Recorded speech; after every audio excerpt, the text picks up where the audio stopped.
പ്രിയമുള്ളവരെ, ഏവർക്കും ഹാജാസ് ട്യൂഷൻസിലേക്ക് ഹൃദ്യമായ ഹാർദമായ സ്വാഗതം. നമ്മൾ ഇന്ന് ചാപ്റ്റർ പഠിക്കാൻ പോകുന്നത് reactivity series and electro chemistry എന്ന് പറഞ്ഞ ചാപ്റ്ററാണ്. നമുക്ക് 7 ചാപ്റ്റർ പഠിക്കാനുള്ളതിൽ ഏറ്റവും ഇമ്പോർട്ടൻ്റ് ആയ ചാപ്റ്ററുകളിൽ ഒന്നാണ് ഈ reactivity series and electro chemistry. ഒരൊറ്റ സെൻറ്റൻസ് പോലും വിട്ടുപോകാതെ വളരെ വ്യക്തമായി കൃത്യമായി നമുക്ക് ഈ ചാപ്റ്ററിനെ പഠിച്ചെടുക്കേണ്ടതുണ്ട്. നമുക്ക് അടിപൊളിയായിട്ട് പഠിച്ചെടുക്കാം കേട്ടോ. ഈ ചാപ്റ്ററിൻ്റെ ആദ്യ ഭാഗത്ത് നമുക്ക് പറഞ്ഞു തരുന്നത് ഈ reactions of metal with water എന്നാണ്. അപ്പം നമ്മൾ മെറ്റൽ എന്താണെന്ന് വ്യക്തമായിട്ട് നമുക്കറിയാം. പ്രൊഡക്ഷൻ ഓഫ് മെറ്റലൊക്കെ നമ്മൾ പഠിച്ചതാണ്. മെറ്റൽ എന്ന് പറയുമ്പോൾ സോഡിയം മെറ്റലാണ്, പൊട്ടാസ്യം മെറ്റലാണ്, കാൽഷ്യം മെറ്റലാണ്, മഗ്നീഷ്യം മെറ്റലാണ്, അയൺ മെറ്റലാണ്, Fe അയൺ മെറ്റലാണ്, ഗോൾഡ് മെറ്റലാണ്, അല്ലെ, സിൽവർ മെറ്റലാണ്. ഇതെല്ലാം മെറ്റലാണ്. ഇരുമ്പ് മെറ്റലാണ്, അലൂമിനിയം മെറ്റലാണ്. ഇതെല്ലാം മെറ്റലാണ്. മെറ്റൽ എന്ന് പറയുമ്പോൾ സോളിഡ് ആയിരിക്കും, സൊണോരിറ്റി കാണിക്കും, അല്ലെ, മാലിബിലിറ്റി കാണിക്കും, ഡക്റ്റിലിറ്റി കാണിക്കും. ഇങ്ങനെയുള്ള ക്യാരക്ടേഴ്സ് കാണിക്കുന്ന ആൾക്കാരെയാണ് നമ്മൾ മെറ്റൽ എന്ന് പറയുക. അപ്പം ഈ ചാപ്റ്ററിനകത്ത് മെറ്റലും വാട്ടറും എങ്ങനെ റിയാക്ട് ചെയ്യും എന്നാണ് നമ്മുടെ ചോദ്യം. എല്ലാ മെറ്റലുകളും റിയാക്ഷൻ വിത്ത് വാട്ടർ ഒരുപോലെയാണോ എന്നാണ് നമ്മളിവിടെ ചെക്ക് ചെയ്യാൻ വേണ്ടി പോണത്. അപ്പോൾ നമ്മൾ ആദ്യം സോഡിയം എന്ന് പറയുന്ന ഒരു മെറ്റൽ എടുത്തു. സോഡിയം എടുത്തിട്ട് നമ്മൾ വെള്ളവുമായിട്ട് റിയാക്ട് ചെയ്തു. പച്ച വെള്ളത്തിൽ സോഡിയം ഇട്ട് കഴിഞ്ഞാൽ ഭയങ്കരമായിട്ട് റിയാക്ട് ചെയ്യും. അപ്പൊ അതിൽ നിന്നൊരു കാര്യം മനസ്സിലാക്കാം, സോഡിയം വെള്ളവുമായിട്ട് ഭയങ്കര റിയാക്ടിവിറ്റി ഉള്ള ഒരു സാധനമാണ്. അപ്പം സോഡിയത്തിന്റെ റിയാക്ടിവിറ്റി പൊതുവെ വെള്ളവുമായിട്ട് കൂടുതലാണെന്ന് മനസ്സിലാക്കാം. സോഡിയം വാട്ടറുമായിട്ട് റിയാക്ട് ചെയ്താൽ ഉണ്ടാകുന്ന സാധനമാണ് സോഡിയം ഹൈഡ്രോക്സൈഡ്, NaOH. ഏതൊരു വസ്തുവും വാട്ടറുമായിട്ട്, ഏതൊരു മെറ്റലും വാട്ടറുമായിട്ട് റിയാക്ട് ചെയ്താൽ അതിന്റെ ഹൈഡ്രോക്സൈഡ് ഫോം ചെയ്യും. സോഡിയം വാട്ടറുമായിട്ട് റിയാക്ട് ചെയ്താൽ സോഡിയം ഹൈഡ്രോക്സൈഡ്, മഗ്നീഷ്യം വാട്ടറുമായിട്ട് റിയാക്ട് ചെയ്താൽ മഗ്നീഷ്യം ഹൈഡ്രോക്സൈഡ്. അങ്ങനെ ഏതൊരു വസ്തു, പൊട്ടാസ്യം വാട്ടറുമായിട്ട് റിയാക്ട് ചെയ്താൽ പൊട്ടാസ്യം ഹൈഡ്രോക്സൈഡ് ഫോം ചെയ്യും. അങ്ങനെ ഒരു മെറ്റൽ വാട്ടറുമായിട്ട് റിയാക്ട് ചെയ്താൽ അതിന്റെ ഹൈഡ്രോക്സൈഡ് ഉണ്ടാവും, അതിനോടൊപ്പം ഹൈഡ്രജൻ എന്ന് പറയുന്ന ഒരു ഗ്യാസും ഫോം ചെയ്യും. അപ്പം പച്ച വെള്ളത്തിൽ സോഡിയം റിയാക്ട് ചെയ്തു, എന്നിട്ട് എന്തുണ്ടായി? സോഡിയം ഹൈഡ്രോക്സൈഡ് ഉണ്ടായി, അതിനോടൊപ്പം എന്തുണ്ടായി? ഹൈഡ്രജനും ഉണ്ടായി. എന്നാൽ ഈ മഗ്നീഷ്യം എടുത്തിട്ട് നമുക്കിതൊന്ന് പരിശോധിച്ച് നോക്കാം. മഗ്നീഷ്യം പച്ച വെള്ളത്തിൽ റിയാക്ട് ചെയ്യൂല, ഇല്ല. പകരം ഹോട്ട് വാട്ടറിൽ റിയാക്ട് ചെയ്യും. മഗ്നീഷ്യം ഹോട്ട് വാട്ടറിൽ റിയാക്ട് ചെയ്താൽ മഗ്നീഷ്യം ഹൈഡ്രോക്സൈഡ് ഫോം ചെയ്യും, പ്ലസ് അതിനോടൊപ്പം ഹൈഡ്രജൻ എന്ന് പറയുന്ന ഗ്യാസും ഫോം ചെയ്യും. പച്ചവെള്ളത്തിൽ റിയാക്ട് ചെയ്യൂല. അപ്പൊ നമ്മൾ എന്ത് മനസ്സിലാക്കി? സോഡിയവും മഗ്നീഷ്യവും മെറ്റലാണ്. സോഡിയം കുറച്ച് റിയാക്ടിവിറ്റി കൂടിയ ഇനമാണ്. മഗ്നീഷ്യം റിയാക്ടിവിറ്റി ഉണ്ട്, വാട്ടറില്, ഹോട്ട് വാട്ടറിൽ റിയാക്ട് ചെയ്യൂ. ഇനി നമ്മൾ കോപ്പർ എടുക്കുന്നു. കോപ്പർ കോൾഡ് വാട്ടറിലും റിയാക്ട് ചെയ്യുന്നില്ല, ഹോട്ട് വാട്ടറിലും റിയാക്ട് ചെയ്യുന്നില്ല, പക്ഷെ സ്റ്റീമിൽ റിയാക്ട് ചെയ്യും. സ്റ്റീം വാട്ടറിന്റെ വേറൊരു ഫോമാണ്, അതിൽ റിയാക്ട് ചെയ്യും. അപ്പൊ നമുക്ക് ഇതിനെ ഒരു ഓർഡറിൽ എഴുതുമ്പോൾ സോഡിയം ഭയങ്കര റിയാക്ടിവിറ്റി, മഗ്നീഷ്യം ഇച്ചിരി റിയാക്ടിവിറ്റി കുറവ്, കോപ്പറിനാണ് ഏറ്റവും ലാസ്റ്റ് റിയാക്ടിവിറ്റി. ഇതിൽ നിന്നൊരു കാര്യം മനസ്സിലാക്കി, എല്ലാ മെറ്റലുകളും ഒരുപോലെ അല്ല വാട്ടറുമായിട്ട് റിയാക്ട് ചെയ്യുന്നത്. ഓരോ മെറ്റലുകൾക്കും വാട്ടറുമായിട്ടുള്ള റിയാക്ടിവിറ്റിയുടെ ഇന്റൻസിറ്റിയിൽ വ്യത്യാസമുണ്ട്. Sodium is more reactive than magnesium. Magnesium is more reactive than copper. Copper is more reactive than gold and silver. അങ്ങനെ ഒരു കുറെ മെറ്റൽ എടുത്തിട്ട് നമ്മൾ വാട്ടറുമായിട്ട് റിയാക്ടിവിറ്റി നോക്കിയപ്പോൾ നമുക്കൊരു സാധനം നമുക്ക് മനസ്സിനകത്ത് വന്നു. അതായത് എല്ലാ മെറ്റലുകളും വാട്ടറിൽ ഒരുപോലെ അല്ല റിയാക്ട് ചെയ്യുന്നത് എന്ന ഒരു സാധനം നമുക്ക് കിട്ടി. കിട്ടിയോ ഇല്ലയോ? കിട്ടി. ശരി, ഇതിനകത്തുനിന്ന് ഇത്രയാണ് പഠിക്കേണ്ടത്. ഈ ഒരു സ്ലൈഡിനകത്തുനിന്നും ടെക്സ്റ്റിലെ ഈ ഒരു പേജിൽ നിന്നും നമ്മൾ ഇത്രയും പഠിച്ചാൽ മതി. ഇതിനകത്തൊരു കാര്യം കൂടി നിങ്ങൾ ഓർമ്മിക്കേണ്ടത്, ഇതിനോടൊപ്പം ഹൈഡ്രജൻ, ഏതൊരു മെറ്റലും വാട്ടറുമായിട്ട് റിയാക്ട് ചെയ്താൽ ഹൈഡ്രജൻ ഗ്യാസ് ഫോം ചെയ്യും. ഇതും കൂടി നിങ്ങൾ അറിഞ്ഞിരിക്കണം. ഇനി നമ്മൾ നോക്കാൻ പോകുന്നത് reaction of metal with air. എയറുമായിട്ട് എങ്ങനെ റിയാക്ട് ചെയ്യും? എയറുമായിട്ട് എങ്ങനെ റിയാക്ട് ചെയ്യും എന്ന് ചോദിച്ചാൽ, ഏതൊരു മെറ്റലും, ഇപ്പോൾ ഫോർ എക്സാമ്പിൾ സോഡിയം എടുക്കുന്നു, ദാറ്റ് റിയാക്ട് വിത്ത് ഓക്സിജൻ, എന്തുണ്ടാവും? സോഡിയം ഓക്സൈഡ് ഫോം ചെയ്യും. മഗ്നീഷ്യം എടുത്തു, മഗ്നീഷ്യവും ഓക്സിജനുമായിട്ട് റിയാക്ട് ചെയ്യുന്നു, മഗ്നീഷ്യം ഓക്സൈഡ് ഫോം ചെയ്യും, MgO. കോപ്പർ എടുക്കുന്നു, കോപ്പറും ഓക്സിജനുമായിട്ട് റിയാക്ട് ചെയ്യുന്നു, കോപ്പർ ഓക്സൈഡ് ഫോം ചെയ്യുന്നു. ഈ റിയാക്ഷനൊക്കെ നമ്മൾ പരിശോധിച്ചു കഴിഞ്ഞാൽ നമുക്ക് മനസ്സിലാവും, എല്ലാ കേസുകളിലും ഓക്സിജൻ ഫോം ചെയ്യുന്നത് ഒരേ വേഗതയിലല്ല. സോഡിയം ഓക്സൈഡ് പെട്ടെന്ന് ഫോം ചെയ്യും, sodium quickly react with oxygen to form sodium oxide. Magnesium ഒരു മോഡറേറ്റ് ലെവലിലാണ് ഓക്സിജനുമായിട്ട് റിയാക്ട് ചെയ്യുന്നത്, മെഗ്നീഷ്യം ഓക്സൈഡ് ഫോം ചെയ്യും. കോപ്പർ ആണെങ്കിൽ കോപ്പർ ഓക്സൈഡ് ഫോം ചെയ്യും, ഇച്ചിരി വേഗത കുറവാണ്. ഇതിൽ നിന്ന് നമുക്കൊരു കാര്യം മനസ്സിലാക്കാം, sodium is more reactive than magnesium, more reactive than copper. എല്ലാ മെറ്റലുകളും എയറുമായി ഒരേ വേഗതയിലല്ല പ്രവർത്തിക്കുന്നത്, റിയാക്ഷന്റെ വേഗതയ്ക്ക് വ്യത്യാസമുണ്ട്. ഓക്കെ, അപ്പോ എല്ലാ മെറ്റലുകളുടെയും എയറുമായിട്ടുള്ള റിയാക്ഷൻ ഒരുപോലെ അല്ല എന്ന് നമ്മൾ മനസ്സിലാക്കി. അടുത്തത് reaction of metal with acid. ആസിഡുമായി മെറ്റലുകൾ എങ്ങനെയാണ് പ്രവർത്തിക്കുന്നത് എന്ന് നോക്കാം. ഇവിടെ നമ്മൾ 1, 2, 3, 4, 5 മെറ്റലുകളെ 5 ടെസ്റ്റ് ട്യൂബുകളിലാക്കി എടുത്തിട്ടുണ്ട്. 5 മെറ്റലുകളെ 5 ടെസ്റ്റ് ട്യൂബുകളിലാക്കി എടുത്തിട്ടുണ്ട്. അതിലെല്ലാത്തിനും നമ്മൾ ഡൈലൂട്ട് ചെയ്ത HCl, വെള്ളം ചേർത്ത HClനെയാണ് ഡൈലൂട്ട് HCl എന്ന് പറയുക. ഡൈലൂട്ട് HCl എല്ലാത്തിലും എടുത്തിട്ടുണ്ട്. ഈ ഡൈലൂട്ട് HCl എടുത്ത് എല്ലാത്തിലും ഒഴിച്ചിട്ടുണ്ട്.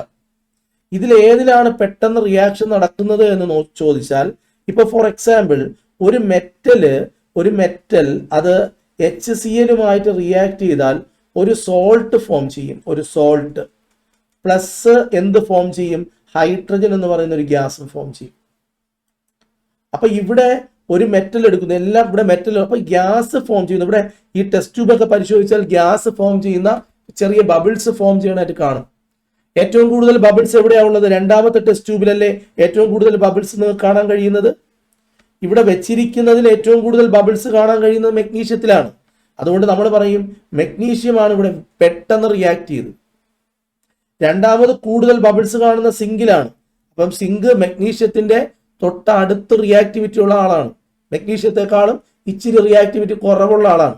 ഏറ്റവും റിയാക്റ്റീവ് മെഗ്നീഷ്യമാണ്. അവിടെയാണ് ഏറ്റവും കൂടുതൽ കുമിള വന്നത്. അടുത്ത റിയാക്ടിവിറ്റി നോക്കുമ്പോൾ അയൺ ആണ്, Fe ആണ്. അത് കഴിഞ്ഞിട്ട് ലെഡ് ആണ്. അത് കഴിഞ്ഞിട്ട് കുമിള തീരെ വരാത്തത് കോപ്പർ ആണ്. സോ ഇതാണ് ആസിഡുമായി മെറ്റലുകൾക്കുള്ള റിയാക്ടിവിറ്റിയുടെ ഓർഡർ. ഇനി നിങ്ങൾ പഠിച്ചിരിക്കേണ്ടത്, ഇതിനകത്തുനിന്ന് പരീക്ഷയ്ക്ക് ചോദിക്കാൻ സാധ്യതയുള്ള ഒരു ക്വസ്റ്റ്യൻ, മെഗ്നീഷ്യം ആസിഡുമായി റിയാക്ട് ചെയ്താൽ എന്ത് കിട്ടും? ഈ മെഗ്നീഷ്യവും ഈ ക്ലോറിനും ചേർന്ന് മെഗ്നീഷ്യം ക്ലോറൈഡ് ഫോം ചെയ്യും, MgCl2 plus H2. Non മെറ്റലുകളെ H2 ആക്കി എഴുതാവും, വെറും H എന്ന് എഴുതാൻ പാടില്ല. അപ്പൊ ഇക്വേഷൻ ബാലൻസ് ചെയ്യാൻ ഇവിടെ 2 കൂടെ കൊടുത്താൽ മതി, ഇക്വേഷൻ ബാലൻസ് ആവും. സിങ്ക് ആണ് റിയാക്ട് ചെയ്യുമെങ്കിൽ zinc plus HCl gives zinc ZnCl2 plus H2. കണ്ടോ, ഈ സിങ്കും ഇതിന്റെ രണ്ടാമത്തെ പാർട്ടായ Clഉം ചേർന്ന് സിങ്ക് ക്ലോറൈഡ് ഫോം ചെയ്യും. ഈ H2 ആവും. ഇവിടെ 2 കൊടുത്തു കഴിഞ്ഞാൽ ഇക്വേഷൻ ബാലൻസ്. ഇവിടെ ഒരു മെറ്റലും ആസിഡും റിയാക്ട് ചെയ്താൽ എന്തെല്ലാം കിട്ടും? സോൾട്ടും കിട്ടും, ഹൈഡ്രജനും കിട്ടും. സോൾട്ടും ഹൈഡ്രജനുമാണ് ഫോം ചെയ്യുന്നത്. സോൾട്ടും കിട്ടും, ഹൈഡ്രജനും കിട്ടും. ഇവിടെ ശ്രദ്ധിക്കേണ്ടത് ആ ഹൈഡ്രജന്റെ കുമിളകളാണ് ഓരോ ടെസ്റ്റ് ട്യൂബിലും കാണിക്കുന്നത്. ഈ 3 എക്സ്പെരിമെന്റും നടത്തിയത് ഞാനും നിങ്ങളുമാണ്. അപ്പൊ നമുക്ക് നന്നായിട്ടൊരു കാര്യം മനസ്സിലായി, എല്ലാ മെറ്റലുകളുടെയും റിയാക്ടിവിറ്റി ഒരുപോലെ അല്ല. എല്ലാ മെറ്റലുകളുടെയും റിയാക്ടിവിറ്റി ഒരുപോലെ അല്ല എന്ന് മനസ്സിലായി. ഈ റിയാക്ടിവിറ്റി ഒരുപോലെ അല്ല, റിയാക്ടിവിറ്റി ഓരോ മെറ്റലുകൾക്കും ഓരോന്നാണ്. ഏറ്റവും റിയാക്ടിവിറ്റി കൂടിയ മെറ്റലാണ് പൊട്ടാസ്യം. റിയാക്ടിവിറ്റി ഇച്ചിരി കുറവാണ് പൊട്ടാസ്യത്തിനെ അപേക്ഷിച്ച്, ഒരല്പം റിയാക്ടിവിറ്റി കുറവാണ് സോഡിയത്തിന്. അങ്ങനെ റിയാക്ടിവിറ്റി കൂടിയ മെറ്റലുകളെ മുകളിലും റിയാക്ടിവിറ്റി കുറഞ്ഞവരെ താഴെയും നമ്മൾ ക്രമപ്പെടുത്തുന്നു. എന്നിട്ട് നമ്മൾ ഇവനെ പേരിടുന്നു റിയാക്ടിവിറ്റി സീരീസ് അല്ലെങ്കിൽ ആക്ടിവിറ്റി സീരീസ് എന്ന് പേരിട്ടു.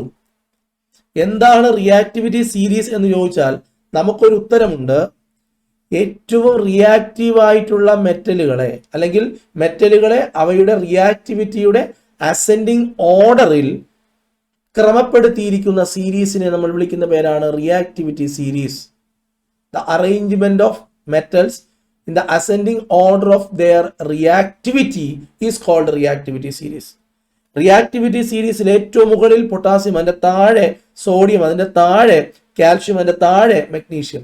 ഇങ്ങനെ നമ്മൾ അറേഞ്ച് ചെയ്താൽ ഈ റിയാക്ടിവിറ്റി സീരീസ് കൊണ്ട് എന്ത് ഉപയോഗമാണുള്ളത്? ഒന്ന്, മെറ്റലുകളുടെ റിയാക്ടിവിറ്റി പഠിക്കാം, ഏത് റിയാക്ടിവിറ്റി കമ്പയർ ചെയ്യാൻ പറ്റും. രണ്ടാമത്തേത്, കെമിസ്ട്രിയിലെ പഠനം എളുപ്പമാകും.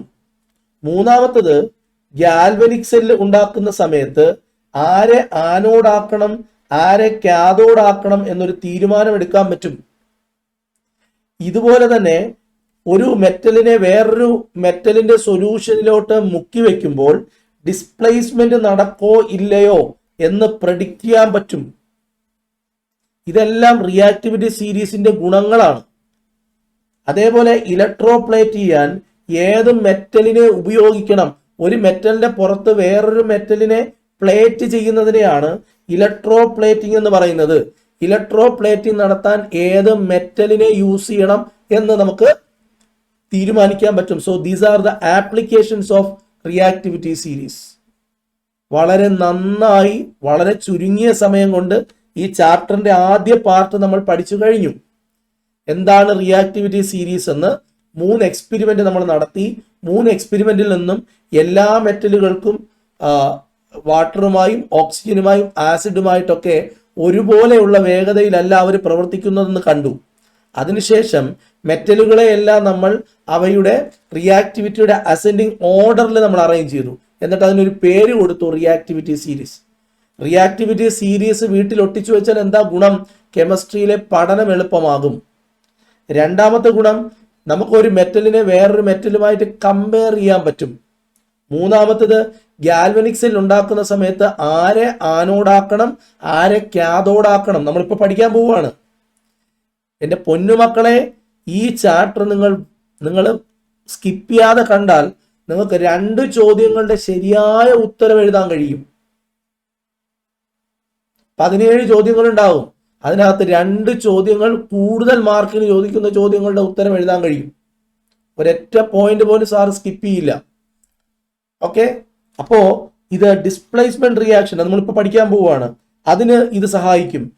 ഇലക്ട്രോപ്ലേറ്റിംഗ് അത് നമുക്ക് ഈ ചാപ്റ്ററിൽ പഠിക്കാനുണ്ട്, അതിനും ഇത് സഹായിക്കും. അങ്ങനെ വൈഡ് ആപ്ലിക്കേഷൻ ഉള്ള ഒന്നാണ് എന്തോന്ന് നമ്മുടെ റിയാക്ടിവിറ്റി സീരീസ് എന്ന് പറയുന്നത്. എന്താണ് reactivity series and displacement reaction? നമ്മുടെ റിയാക്ടിവിറ്റി സീരീസ് ഇവിടെ ഇരിപ്പുണ്ട്. ഈ റിയാക്ടിവിറ്റി സീരീസിൽ മുകളിലുള്ള മെറ്റലുകൾ കുറച്ച് റിയാക്ടിവിറ്റി കൂടിയവരാണ്. ആ മെറ്റലുകളെ അതിൻ്റെ താഴെയുള്ള മെറ്റലുകളുടെ സൊല്യൂഷനിൽ ഡിപ്പ് ചെയ്താൽ, ഫോർ എക്സാമ്പിൾ സിങ്ക് നമുക്ക് എടുക്കാം. സിങ്ക് കണ്ടോ? നമ്മൾ ഈ സിങ്കിനെ ഞാൻ ചെയ്യാൻ പോകുന്നത്, സിങ്കിന്റെ ഒരു മെറ്റൽ എടുക്കുന്നു, എന്നിട്ട് അതിന്റെ താഴെയുള്ളതാണ് കോപ്പർ. കോപ്പറിന്റെ സൊല്യൂഷൻ എടുത്തു, കോപ്പർ സൾഫേറ്റ് CuSO4. കോപ്പർ സൾഫേറ്റിലേക്ക് ഒരു സിങ്കിനെ മുക്കി വെച്ചു. സിങ്കിന്റെ ഒരു ദണ്ട്, സിങ്കിന്റെ ഒരു കഷ്ണം, ഒരു മെറ്റൽ എടുത്ത് നമ്മൾ കോപ്പർ സൾഫേറ്റിലേക്ക് നമ്മൾ ഡിപ്പ് ചെയ്തു. ഈ റിയാക്ടിവിറ്റി സീരീസ് നമ്മുടെ കയ്യിലുണ്ട്. നമുക്ക് വ്യക്തമായിട്ട് അറിയാം, റിയാക്ടിവിറ്റി സീരീസിൽ സിങ്കിന് കോപ്പറിനേക്കാൾ റിയാക്ടിവിറ്റി കൂടുതലാണ്. കോപ്പർ സൾഫേറ്റിന്റെ നിറം എന്താണെന്ന് അറിയാമോ? നീലയാണ്, ബ്ലൂ കളറാണ്. നിങ്ങൾ ഇത്രയും ചെയ്താൽ മതി. നിങ്ങൾക്കൊരു കാര്യത്തിൽ ബോധ്യമുണ്ട്, zinc is more reactive than copper.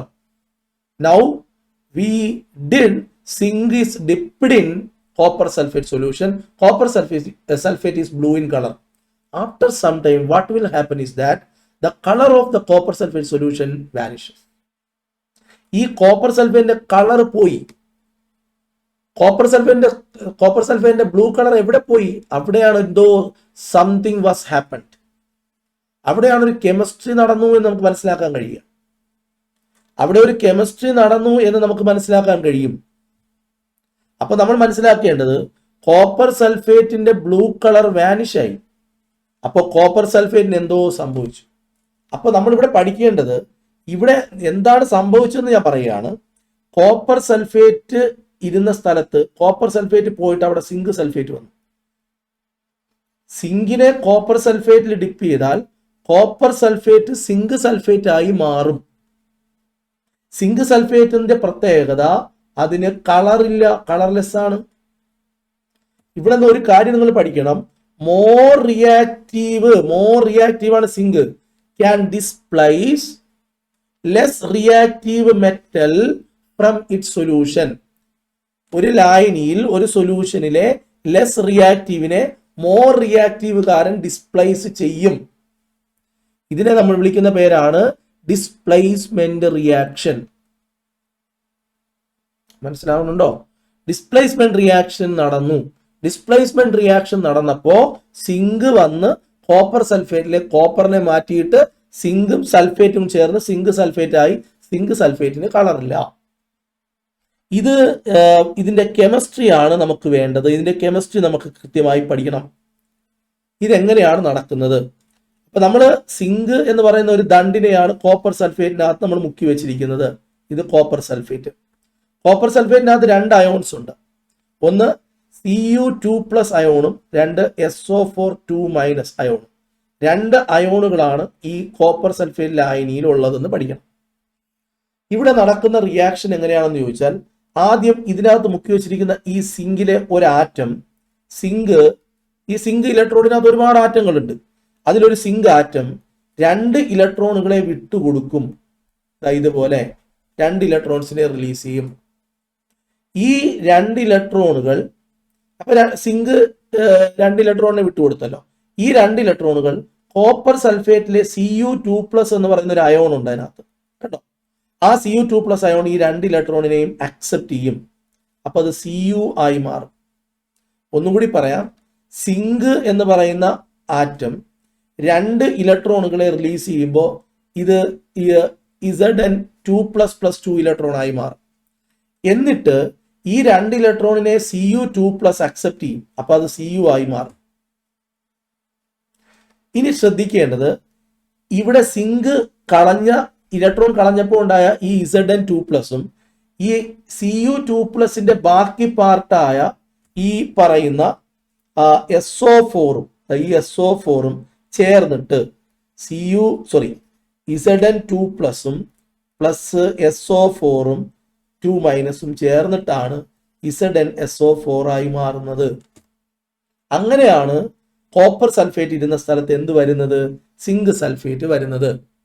കാര്യം പിടികിട്ടിയിട്ടുണ്ടാകണം. ഒന്നുകൂടി പറയാം. സിങ്ക് ഇലക്ട്രോണിൽ നിന്നും ഒരു ആറ്റം 2 ഇലക്ട്രോണിനെ റിലീസ് ചെയ്യും. ആ ഇലക്ട്രോണിനെ കോപ്പർ സൾഫേറ്റിലെ Cu2+ അയോണുകൾ അക്സെപ്റ്റ് ചെയ്യും. അപ്പൊ അത് Cu ആയി മാറും. എന്നിട്ട് ഈ Cuവിന്റെ ആറ്റങ്ങളെല്ലാം ഈ ഇലക്ട്രോഡിൽ ഡെപ്പോസിറ്റ് ചെയ്യപ്പെടും. ക്ലിയർ ആണോ? എന്നിട്ട് ഈ പറയുന്ന Zn2+ഉം ഈ Cu2+ലെ Cu പോയി കഴിഞ്ഞാൽ ബാക്കി SO4 ഉണ്ട്, അതും ചേർന്നിട്ട് ZnSO4 ആയി കൺവേർട്ട് ചെയ്യപ്പെടും. അതാണ് ഈ ബീക്കറിൽ കുറച്ച് സമയം കഴിയുമ്പോൾ, റിയാക്ഷൻ കഴിയുമ്പോൾ ഉണ്ടാകുന്നത്. അങ്ങനെയാണ് ഈ ബ്ലൂ കളർ പോയത്. ഈ റിയാക്ഷൻ നടക്കണമെങ്കിൽ നമ്മൾ ഈ ബീക്കറിനകത്തേക്ക് ഡിപ്പ് ചെയ്യുന്ന മെറ്റൽ റിയാക്റ്റീവ് മെറ്റൽ ആയിരിക്കണം. ഏതിനേക്കാളും ആ സൊല്യൂഷനകത്തുള്ള മെറ്റലിനേക്കാളും റിയാക്റ്റീവ് ആയിരിക്കണം. ഈ ഒരു കാര്യം മാത്രം പഠിച്ചിരുന്നാൽ മതി. അങ്ങനെയാണെങ്കിൽ മാത്രമേ ഇവിടെ ഡിസ്പ്ലേസ്മെന്റ് റിയാക്ഷൻ നടക്കൂ. ക്ലിയർ ആണേ? അങ്ങനെയാണെങ്കിൽ നമുക്ക് എന്ത് പഠിക്കണം? ഡിസ്പ്ലേസ്മെന്റ് റിയാക്ഷനിൽ എപ്പോഴും മോർ റിയാക്റ്റീവ് മെറ്റൽ മാത്രമേ ലെസ് റിയാക്റ്റീവ് മെറ്റലിനെ ഡിസ്പ്ലേസ് ചെയ്യൂ. ക്ലിയർ ആണ്? എന്തെങ്കിലും ഡൗട്ട് ഉണ്ടോ? ഇല്ല. അങ്ങനെയാണെങ്കിൽ ഇവിടെ വേറൊരു ഇത് കാണിച്ചിരിക്കുന്നത്, ഇവിടെ magnesium copper sulphate, Ag copper sulphate, magnesium ZnSO4, ഇങ്ങനെ കുറേ കാണിച്ചിട്ടുണ്ട്. ഇവിടെ എവിടെയെല്ലാമാണ് റിയാക്ഷൻ നടക്കുന്നതെന്ന് നോക്കണം. ഇപ്പം Mgയും കോപ്പർ സൾഫേറ്റും റിയാക്ഷൻ നടക്കും. നേരെ റിയാക്ടിവിറ്റി സീരീസിൽ പോകണം. റിയാക്ടിവിറ്റി സീരീസിൽ പോയിട്ട് Mgയും കോപ്പറിന്റെ സ്പേസ് ഇത് നോക്കണം. എന്താണ്? നമ്മൾ അതിൻ്റെ ആ ഒരു സ്ഥാനം നോക്കണം. മെഗ്നീഷ്യം മുകളിലാണ്, കണ്ടോ, കോപ്പർ താഴെയാണ്. അപ്പം magnesium is more reactive. Magnesium കുറച്ചുകൂടെ റിയാക്റ്റീവ് ആണ്. അപ്പം മെഗ്നീഷ്യം റിയാക്റ്റീവ് ആണെങ്കിൽ അവിടെ റിയാക്ഷൻ നടക്കും. ഇവിടെ എന്തായിരിക്കും റിയാക്ഷൻ നടക്കുക എന്ന് പറയാമോ? മെഗ്നീഷ്യം എന്ത് ചെയ്യും? 2 ഇലക്ട്രോണിനെ റിലീസ് ചെയ്യും. മെഗ്നീഷ്യം 2 ഇലക്ട്രോണിനെ റിലീസ് ചെയ്യും. Mg2++2 electron. ഫസ്റ്റത്തെ ബീക്കറിലെ കാര്യമാണ് ഞാൻ പറയുന്നത്. എപ്പോ ഈ കോപ്പർ സൾഫേറ്റിനകത്ത് ആരൊക്കെയുണ്ട്? Cu2+ഉം ഉണ്ട്, SO4 2- ഉണ്ട്. ഇതിലെ Cu2+ ഈ 2 ഇലക്ട്രോണിനെ വാങ്ങും. Cu2++2 electron. അങ്ങനെ അത് Cu ആയി കൺവേർട്ട് ചെയ്യും. എന്നിട്ട് ഈ SO4ഉം ഇവിടെ നിന്ന് വന്ന Mgയും ചേർന്നിട്ട് MgSO4 ആയി മാറും. കണ്ടോ, ഈ MgSO4 ഈ ബീക്കറിനകത്ത് ഡിസ്പ്ലേസ്മെന്റ് നടന്നു. ഇതേപോലെ എജിയും കോപ്പറും തമ്മിൽ റിയാക്ഷൻ നടക്കുമോ എന്നുള്ളത് എജിയും കോപ്പറിന്റെയും സ്പേസ് നോക്കണം. കോപ്പർ മുകളിലാണ്, എജി താഴെയാണ്. കോപ്പർ മുകളിലാണ്, എജി താഴെയാണ്. റിയാക്ഷൻ നടക്കോ ഇല്ല എന്നുള്ളത് നിങ്ങൾക്ക് പറയാം. കോപ്പർ മുകളിലാണ്, എജി താഴെയാണ്. ഇവിടെ റിയാക്ഷൻ നടക്കൂല. എജി എന്ന് പറയുന്നത് റിയാക്ടിവിറ്റി കോപ്പറിനേക്കാൾ കുറവാണ്. മെഗ്നീഷ്യം സിങ്കും റിയാക്ഷൻ നടക്കും. മെഗ്നീഷ്യം എജിയും റിയാക്ഷൻ നടക്കും. കോപ്പർ മെഗ്നീഷ്യം റിയാക്ഷൻ നടക്കൂല. കോപ്പർ ലെസ് റിയാക്റ്റീവ് ആണ് മെഗ്നീഷ്യത്തെക്കാൾ. റിയാക്ടിവിറ്റി സീരീസ് വെച്ച് നമുക്ക് ഡിസ്പ്ലേസ്മെന്റ് റിയാക്ഷൻ ഡിസൈഡ് ചെയ്യാൻ പറ്റുള്ളൂ. അപ്പൊ ഇവിടെ നമുക്ക് ആർക്കൊക്കെ റിയാക്ഷൻ നടക്കും എന്ന് പറയാൻ പറ്റും. അപ്പൊ ഇവിടെ എന്താ പഠിക്കേണ്ടത്? More reactive metal can displaces less reactive metal from it's solution. ഇനി പരീക്ഷയ്ക്ക് ഒരു ചോദ്യം തരും. ഇവിടെ നമുക്ക് കാര്യങ്ങളെല്ലാം മനസ്സിലായി. സിങ്കും കോപ്പർ സൾഫേറ്റും റിയാക്ട് ചെയ്തു. സിങ്ക് നമ്മൾ നേരത്തെ മുക്കി വെച്ച ബീക്കറിനകത്ത് സിങ്കിനെയാണ് കോപ്പർ സൾഫേറ്റിൽ മുക്കി വെച്ചത്, CuSO4. അപ്പൊ എന്തൊക്കെ ഫോം ചെയ്യും? സിങ്കും സൾഫേറ്റും ചേർന്ന് സിങ്ക് സൾഫേറ്റ് ഫോം ചെയ്യും. ഈ കോപ്പർ Cu ആയി മാറും. ഇതിനകത്ത് ആർക്കാണ് ഓക്സിഡേഷൻ നടന്നത്, ആർക്കാണ് റിഡക്ഷൻ നടന്നത് എന്നൊക്കെ എക്സാമിന് ചോദിക്കും. അത് കണ്ടുപിടിക്കാനുള്ള വഴികളും മാർഗങ്ങളുമാണ് നമ്മൾ നോക്കേണ്ടത്. എപ്പോഴും ഈ സിങ്കിനെ നോക്കുക. ഒരു മെറ്റൽ മാത്രം എഴുതുമ്പോൾ അതിന്റെ ഓക്സിഡേഷൻ സ്റ്റേറ്റ് 0 ആയിരിക്കും. അപ്പൊ അത് 0 എന്ന് എഴുതുക. ഇവിടെ സൾഫേറ്റ് എന്ന് കണ്ടോ, സൾഫേറ്റുകളുടെ ഓക്സിഡേഷൻ സ്റ്റേറ്റ് -2 ആണ്. അപ്പൊ അതിന്റെ കൂടെ ചേർന്ന് വരുന്ന സിങ്കിന്റെ ഓക്സിഡേഷൻ സ്റ്റേറ്റ് +2 ആയിരിക്കും. സൾഫേറ്റ് എന്ന് പറയുന്ന റാഡിക്കലിന്റെ ഓക്സിഡേഷൻ സ്റ്റേറ്റ് -2 ആണ്. പഠിക്കണം, സൾഫേറ്റ് -2 ആണ്. കാർബണേറ്റ് -2 ആണ്. ഫോസ്ഫേറ്റ് PO4 ഫോസ്ഫേറ്റ് -3 ആണ്. ജസ്റ്റ് ഒന്ന് അറിഞ്ഞിരിക്കണം, പരീക്ഷയ്ക്ക് ഇത് തന്നെ ചോദിക്കും. അപ്പം സൾഫേറ്റ്, സിങ്ക് സൾഫേറ്റിനകത്ത് സൾഫേറ്റ് -2 ആണെങ്കിൽ അതിന്റെ കൂടെ വരുന്ന പാർട്ട് +2 ആയാലേ ടോട്ടൽ 0 ആയിരിക്കും. ഇത്രയും 0 ആയിരിക്കും, അങ്ങനെ വരുള്ളൂ. ഇവിടെ ഒരു മെറ്റൽ മാത്രം കോപ്പർ എഴുതിയിട്ടുണ്ട്, അവിടെ 0 ആയിരിക്കും. ഇവിടെ നോക്കൂ, സൾഫേറ്റ് എപ്പോഴും -2 ആണ്, അപ്പൊ ഇവിടെ +2 ആയിരിക്കും. ഇനി നമുക്ക് ആരോ മാർക്കിന്റെ അപ്പുറം ഇപ്പുറം നമുക്കൊന്ന് കമ്പയർ ചെയ്യാം. ഇവിടെ സിങ്ക് 0 ആയിരുന്നു, റിയാക്ഷൻ കഴിഞ്ഞപ്പം സിങ്കിൻ്റെത് +2 ആയി കൺവേർട്ട് ചെയ്തു. ഓക്സിഡേഷൻ നമ്പർ കൂടി. ഓക്സിഡേഷൻ നമ്പർ കൂടിയാൽ ഓക്സിഡേഷൻ നടന്നത് അയാൾക്കാണെന്ന് പറയേണ്ടി വരും. സിങ്കിനാണ് ഇവിടെ ഓക്സിഡേഷൻ നടന്നത്. എങ്ങനെയാണ് സിങ്കിനാണ് ഓക്സിഡേഷൻ നടന്നതെന്ന് മനസ്സിലായത്? റിയാക്ഷൻ കഴിഞ്ഞപ്പോൾ സിങ്കിന്റെ ഓക്സിഡേഷൻ നമ്പർ കൂടി. ഇവിടെ നോക്കൂ, കോപ്പർ ഇവിടെ ഈ ആരോ മാർക്കിന്റെ ലെഫ്റ്റ് സൈഡിൽ ഇവിടെ +2 ആണ്, അപ്പുറത്ത് പോയപ്പോൾ അത് 0 ആയി. കാണുന്നുണ്ടോ 0 ആയി. അപ്പം അയാൾക്കാണ് റിഡക്ഷൻ സംഭവിച്ചത്. ഓക്സിഡേഷൻ നമ്പർ ആർക്കാണ് കുറഞ്ഞത്? കോപ്പർ. ആർക്കാണോ ഓക്സിഡേഷൻ നമ്പർ കുറയുന്നത് അയാൾക്ക് സംഭവിക്കുന്നതാണ് റിഡക്ഷൻ. ആർക്കാണോ ഓക്സിഡേഷൻ നമ്പർ കൂടുന്നത് അയാൾക്ക് സംഭവിക്കുന്നതാണ് ഓക്സിഡേഷൻ. ആർക്ക് ഓക്സിഡേഷൻ സംഭവിച്ചോ അയാളുടെ പേരാണ് റെഡ്യൂസിങ് ഏജന്റ്. ഇതൊന്നും മറന്നു പോരുത്, തിരിഞ്ഞു പോകാൻ ചാൻസ് ഉണ്ട്. ആർക്കാണോ റിഡക്ഷൻ സംഭവിച്ചത് അയാളുടെ പേരാണ് ഓക്സിഡൈസിങ് ഏജന്റ്. ഇത് പരീക്ഷയ്ക്ക് എപ്പോഴും ചോദിക്കുന്ന, നിങ്ങളെ വട്ടാക്കുന്ന ഒരു ചോദ്യ മേഖലയാണ്. ചോദ്യം ഇതിനകത്തുനിന്ന് ചോദിച്ചാൽ നിങ്ങൾ എഴുതണം, സാധ്യതയുണ്ട്, നിങ്ങൾ എഴുതണം. ഓക്കെ, ക്ലിയർ ആണ്. അപ്പം ഈ ഒരു ഏരിയ ഡിസ്പ്ലേസ്മെന്റിനകത്തെ ഏറ്റവും പ്രധാനപ്പെട്ട ഒരു ഏരിയ ആണ് നമ്മളിപ്പോൾ ഇത് പറഞ്ഞു നിർത്തിയത്. ഇതേപോലെ ഇവിടെ സിൽവർ കൊടുത്തിട്ടുണ്ട്, കണ്ടോ. ഇവിടെ ഞാൻ കുറെ ആൾക്കാരുടെയൊക്കെ ഓക്സിഡേഷൻ നമ്പറുകൾ പറഞ്ഞു തന്നിട്ടുണ്ട്. ഇതിൽ പറഞ്ഞു തരാൻ വിട്ടുപോയത് നൈട്രേറ്റ് ആണ്, NO3യുടേത് -1 ആണ്. അപ്പൊ ഇവിടെ നമുക്ക് സിൽവർ നൈട്രേറ്റ് കണ്ടോ, NO3 എന്ന് പറയുമ്പോൾ ഇവിടെ നമ്മൾ -1 എന്ന് കൊടുക്കണം. ഇവിടെ കോപ്പർ ഒരു മെറ്റൽ മാത്രം എഴുതുമ്പോൾ 0 ആയിരിക്കും. ഇവിടെ ഒരു മെറ്റൽ മാത്രമാണ്, അപ്പൊ 0 ആണ്. ഇവിടെ NO3 -1 ആണ്, അപ്പൊ ഇവിടെ +1 ആയിരിക്കും. ഇവിടെ Ag+, ഇവിടെ പ്ലസ് പോസിറ്റീവ് കേട്ടോ, 0 ആയി മാറി, കുറഞ്ഞു. ഓക്സിഡേഷൻ നമ്പർ കുറഞ്ഞു. ഓക്സിഡേഷൻ നമ്പർ കുറഞ്ഞാൽ റിഡക്ഷൻ. അപ്പൊ ആർക്കാണ് റിഡക്ഷൻ എന്ന് ചോദിച്ചാൽ ഇവിടെ റിഡക്ഷൻ സംഭവിച്ചത് Ag അല്ലെ. ഇവിടെ കോപ്പർ നോക്കൂ, ഓക്സിഡേഷൻ നമ്പർ കൂടി. ഓക്സിഡേഷൻ നമ്പർ കൂടിയെങ്കിൽ ഓക്സിഡേഷൻ സംഭവിച്ചത് കോപ്പറിനാണ്. ആർക്കാണോ ഓക്സിഡേഷൻ സംഭവിച്ചത് അയാളാണ് റെഡ്യൂസിങ് ഏജന്റ്. ആർക്കാണോ റിഡക്ഷൻ സംഭവിച്ചത് അയാളാണ് ഓക്സിഡൈസിങ് ഏജന്റ്. ഇത് പഠിക്കണം. ഇതിനകത്ത് ഒരു കോംപ്രമൈസ് നമുക്ക് ചെയ്യാൻ പറ്റൂല. സെറ്റായിട്ട് പഠിച്ചേ പറ്റുള്ളൂ. ക്ലിയർ ആണ്? ഇതുവരെ ഡിസ്പ്ലേസ്മെന്റ് റിയാക്ഷൻ വരെ ഓക്കെ ആണ്. നമുക്ക് ഇനി ഗാൽവനിക് സെല്ല് പഠിക്കാം. അപ്പോൾ നമ്മുടെ ഈ ചാപ്റ്ററിന്റെ ഏറ്റവും പ്രധാനപ്പെട്ട ഒരു ഭാഗം റിയാക്ടിവിറ്റി സീരീസും ഡിസ്പ്ലേസ്മെന്റ് റിയാക്ഷനും കഴിഞ്ഞു. ഇനി നമുക്ക് ഗാൽവനിക് സെൽ എന്താണെന്ന് പഠിക്കണം. ശ്രദ്ധിച്ച് കേൾക്കേണ്ടത്, കെമിക്കൽ എനർജിയെ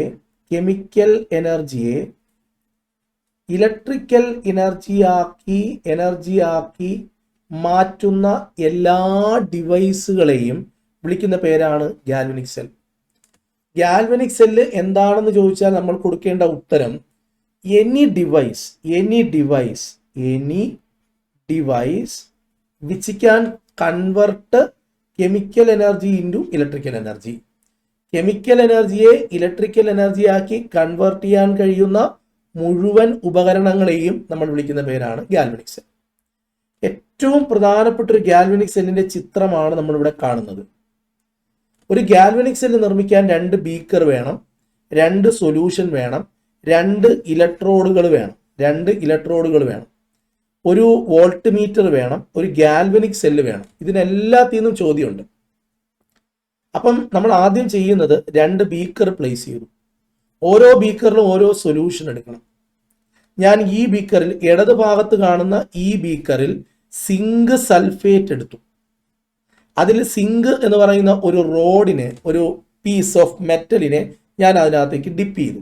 അപ്പോൾ ആ സിങ്ക് റോഡിനെ സിങ്ക് ഇലക്ട്രോഡ് എന്ന് വിളിക്കും. അപ്പുറത്ത് വലതുവശത്ത് ബ്ലൂ കളറിലുള്ള കോപ്പർ സൾഫേറ്റിന്റെ കളറാണ് ബ്ലൂ. ആ സൊല്യൂഷൻ എടുത്തു. അവിടെ ഒരു കോപ്പറിന്റെ ഒരു റോഡിനെ ഡിപ്പ് ചെയ്തു. എന്നിട്ട് ഇവർ രണ്ടുപേരെയും തമ്മിൽ നമ്മളൊരു വയർ വെച്ചിട്ട് വോൾട്ട് മീറ്ററുമായിട്ട് കണക്ട് ചെയ്തു. ഈ കാണുന്ന പോലെ കണക്ട് ചെയ്തു. എന്നിട്ട് ഇവിടെ ഒരു സോൾട്ട് ബ്രിഡ്ജ് വെച്ചിട്ടുണ്ട്. സോൾട്ട് ബ്രിഡ്ജ് ഒരു യു തിരിച്ചു വെച്ചത് കണക്കുള്ള ഒരു ട്യൂബാണ്.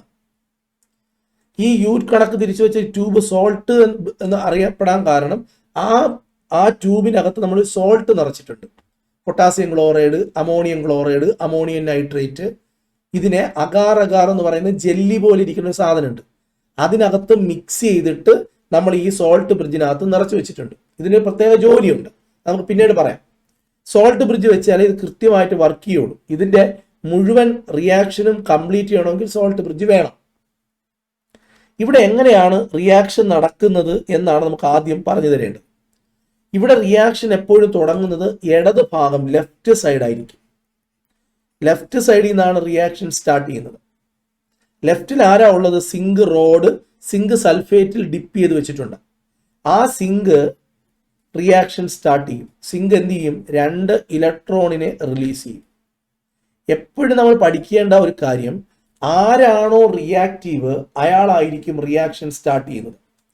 അപ്പോൾ ഒരു ഗാൽവനിക് സെല്ല് നിർമ്മിക്കുമ്പോൾ ശ്രദ്ധിക്കേണ്ടത്, ലെഫ്റ്റ് സൈഡിൽ റിയാക്റ്റീവ് ആയിട്ടുള്ള മെറ്റലിനെ പ്ലേസ് ചെയ്യണം.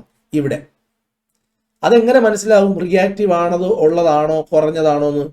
അത് നമ്മൾ റിയാക്ടിവിറ്റി സീരീസിൽ പോയി നോക്കിയാൽ മതി. മുകളിലുള്ളവർ റിയാക്ടിവിറ്റി കൂടിയവരും സീരീസിനകത്ത് താഴെ ഉള്ളവർക്ക് റിയാക്ടിവിറ്റി കുറവുമായിരിക്കും. റിയാക്ടിവിറ്റി സീരീസ് കൊണ്ടുള്ള ഒരു ഗുണം അതാണ്. ഗാൽവനിക് സെല്ല് നിർമ്മിക്കുമ്പോൾ ആരെ ലെഫ്റ്റിൽ എടുക്കണം, ആരെ റൈറ്റിൽ എടുക്കണം എന്നൊക്കെ നമുക്ക് തീരുമാനിക്കാൻ കഴിയും. അപ്പൊ നമ്മൾ സിങ്കിനെ ലെഫ്റ്റിൽ എടുക്കാൻ കാരണം zinc is more reactive than copper. മനസ്സിലായോ? ഗാൽവനിക് സെല്ലിൽ എപ്പോഴും ഇടത് ഭാഗത്ത് റിയാക്റ്റീവ് ആയിട്ടുള്ള മെറ്റൽ എടുക്കാവൂ. അത് അങ്ങനെ എടുക്കാനേ പറ്റൂ. അതൊരു ഭയങ്കരമായ ഒരു പോയിന്റാണ്. അപ്പോൾ സിങ്ക് 2 ഇലക്ട്രോണിനെ കളയും. ഇലക്ട്രോണിനെ കളയുന്ന റിയാക്ഷനുകളെ നമ്മൾ വിളിക്കുന്ന പേരാണ് ഓക്സിഡേഷൻ. നമ്മൾ നേരത്തെ പറഞ്ഞു, ഇലക്ട്രോണിനെ കളയുമ്പോൾ ഓക്സിഡേഷൻ നമ്പർ കൂടും. ഇത് 0, ഇത് കണ്ടോ +2 ആയി. കണ്ടോ? 2 ഇലക്ട്രോണിനെ കളഞ്ഞു. ഓക്സിഡേഷൻ നമ്പർ കൂടിയാൽ ഓക്സിഡേഷൻ.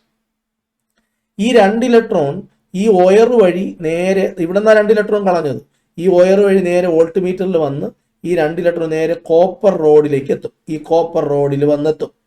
കണ്ടോ? ഈ കോപ്പർ റോഡിന് എത്തുമ്പോൾ സമയത്ത് ഈ കോപ്പർ സൾഫേറ്റ് അതിനകത്ത് മുക്കി വെച്ചിരിക്കുകയല്ലേ. കോപ്പർ സൾഫേറ്റിലല്ലേ ഈ കോപ്പർ റോഡിനെ മുക്കി വെച്ചിട്ടുള്ളത്. കോപ്പർ സൾഫേറ്റിനകത്ത് 2 അയോൺ ഉണ്ട്, Cu2+ഉം SO4 2-. ഇതിൽ ഈ Cu2+ എന്ന് പറയുന്ന ആളിന് ഈ ഇലക്ട്രോണിനെ അക്സെപ്റ്റ് ചെയ്യും, ഇലക്ട്രോണിനെ വാങ്ങും, എന്നിട്ട് അത് Cu എന്ന് പറഞ്ഞ ആളായി മാറും. ഇവിടെ ഇലക്ട്രോണിനെ അക്സെപ്റ്റ് ചെയ്യുന്ന റിയാക്ഷൻ നമുക്ക് കാണാം. ഇലക്ട്രോണിനെ അക്സെപ്റ്റ് ചെയ്യുന്ന റിയാക്ഷൻ നമ്മൾ വിളിക്കുന്ന പേരാണ് റിഡക്ഷൻ. അപ്പൊ ഓക്സിഡേഷൻ ആർക്ക് സംഭവിച്ചു? സിങ്കിന് സംഭവിച്ചു. റിഡക്ഷൻ ആർക്ക് സംഭവിച്ചു? കോപ്പറിന് സംഭവിച്ചു. കോപ്പർ ഇതിനകത്തുള്ള ഈ ബീക്കറിനകത്ത്, രണ്ടാമത്തെ ബീക്കറിലെ ബ്ലൂ കളർ സൊല്യൂഷനകത്തിരിക്കുന്ന Cu2+ എന്ന പേരുള്ള കോപ്പർ അയോണുകൾ ഈ ഇലക്ട്രോണിനെ, സിങ്കിൽ നിന്ന് വന്ന ഈ ഇലക്ട്രോണുകളെ സ്വീകരിച്ച് കോപ്പർ ആറ്റങ്ങളായി ഈ റോഡ് കണ്ടോ, ആ റോഡിൽ ഡെപ്പോസിറ്റ് ചെയ്യും. ഇങ്ങനെ ഇവിടെ സംഭവിച്ചുകൊണ്ടിരിക്കുന്നത് ലെഫ്റ്റിൽ നിന്നും, ശ്രദ്ധിക്കണം, ലെഫ്റ്റിൽ നിന്നും ഇലക്ട്രോണുകൾ എങ്ങോട്ടേക്ക് വരുന്നുണ്ട്? റൈറ്റിലോട്ട് വരുന്നുണ്ട്. സിങ്കാണ് ഇവിടെ നിന്ന് ഇലക്ട്രോണിനെ റിലീസ് ചെയ്യുന്നത്. ആ ഇലക്ട്രോണിനെ ഇവിടെ കോപ്പറിന്റെ അയോണുകൾ ഈ ഇലക്ട്രോണുകളെ റൈറ്റിലിരുന്ന് അക്സെപ്റ്റ് ചെയ്യുന്നുണ്ട്. ഒരു ഗാൽവനിക് സെല്ലിന്റെ പ്രത്യേകത തുടർച്ചയായി ഇടത്ത് നിന്ന് വലത്തോട്ട്, ഇതാണ് ഇടത് ഭാഗം, ഇതാണ് വലതു ഭാഗം. ഇത് ഒരു ആറ്റത്തിന് സംഭവിച്ച കാര്യമാണ് നമ്മൾ ഈ കഥ പോലെ കേട്ടത്. ഇതുപോലെ ഈ സിങ്ക് റോഡിനകത്തുള്ള എല്ലാ ആറ്റങ്ങളും ഇതേപോലെ ഇലക്ട്രോണിനെ കളഞ്ഞുകൊണ്ടേയിരിക്കും. അങ്ങനെ ലെഫ്റ്റിൽ നിന്നും തുടർച്ചയായി റൈറ്റിലോട്ട് ഇലക്ട്രോണുകൾ ട്രാവൽ ചെയ്യും. ലെഫ്റ്റിൽ നിന്നും തുടർച്ചയായി റൈറ്റിലോട്ട്. അപ്പൊ ലെഫ്റ്റിൽ നടക്കുന്ന റിയാക്ഷൻ എന്താണ്? ഓക്സിഡേഷൻ. റൈറ്റിൽ നടക്കുന്ന റിഡക്ഷൻ, നിരോക്സീകരണമാണ് റിഡക്ഷൻ. അങ്ങനെ ലെഫ്റ്റിൽ നിന്ന് റൈറ്റിലോട്ട് തുടർച്ചയായി ഇലക്ട്രോണുകൾ, ഫ്ലോ ഓഫ് ഇലക്ട്രോൺ സംഭവിക്കും. ഫ്ലോ ഓഫ് ഇലക്ട്രോണിനെ നമ്മൾ വിളിക്കുന്ന പേരെന്താണ്? കറണ്ട് അല്ലെങ്കിൽ ഇലക്ട്രിസിറ്റി എന്ന് പറയും. കറണ്ട്. കണ്ടോ, എങ്ങോട്ടാണ് ഇലക്ട്രോൺ വന്നത്? ലെഫ്റ്റിൽ നിന്ന് റൈറ്റിലോട്ട്. അപ്പൊ അതിന്റെ ഓപ്പോസിറ്റ് ഡയറക്ഷനിൽ കറണ്ട് ഫ്ലോ ചെയ്യും. അപ്പോ ഇത്രയുമാണ് ഇതിനകത്തെ പ്രധാനപ്പെട്ട റിയാക്ഷൻ. അപ്പൊ എന്തൊക്കെ വേണം? 2 ബീക്കർ, ആ ബീക്കറിനകത്ത് 2 സൊല്യൂഷൻ.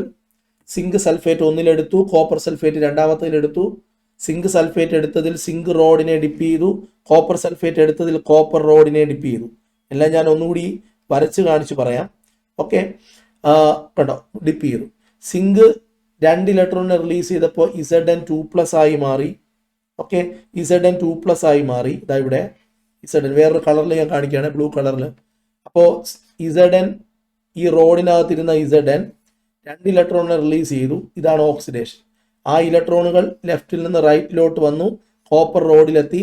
ആ കോപ്പർ സൾഫേറ്റിനകത്തെ Cu2+ ഇലക്ട്രോണിനെ വാങ്ങി കോപ്പർ ആറ്റങ്ങളായി ആ ഇലക്ട്രോണിൽ ഡെപ്പോസിറ്റ് ചെയ്യും. ലെഫ്റ്റിൽ നിന്ന് റൈറ്റിലോട്ട് ഇങ്ങനെ തുടർച്ചയായി ഇലക്ട്രോണുകൾ വന്നുകൊണ്ടേയിരിക്കും.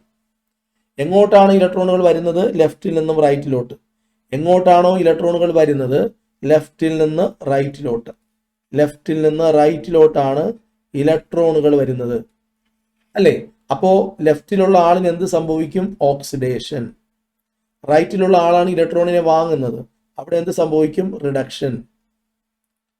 ഓക്കെ, അപ്പൊ റൈറ്റിൽ നിന്ന് ലെഫ്റ്റിലോട്ട് കറണ്ട് ഫ്ലോ ചെയ്യും. ഇങ്ങനെ ഇവിടെ നടക്കുന്ന കെമിക്കൽ റിയാക്ഷന്റെ ഫലമായിട്ടാണ് കറണ്ട് ഉണ്ടായത്. ഇങ്ങനെ കറണ്ട് ഉണ്ടാക്കുന്ന ഉപകരണങ്ങളെയാണ് നമ്മൾ ഗാൽവനിക് സെൽ എന്ന് പറയുന്നത്. ഗാൽവനിക് സെല്ലിലെ ആനോഡിലെ റിയാക്ഷൻ എന്താണ്?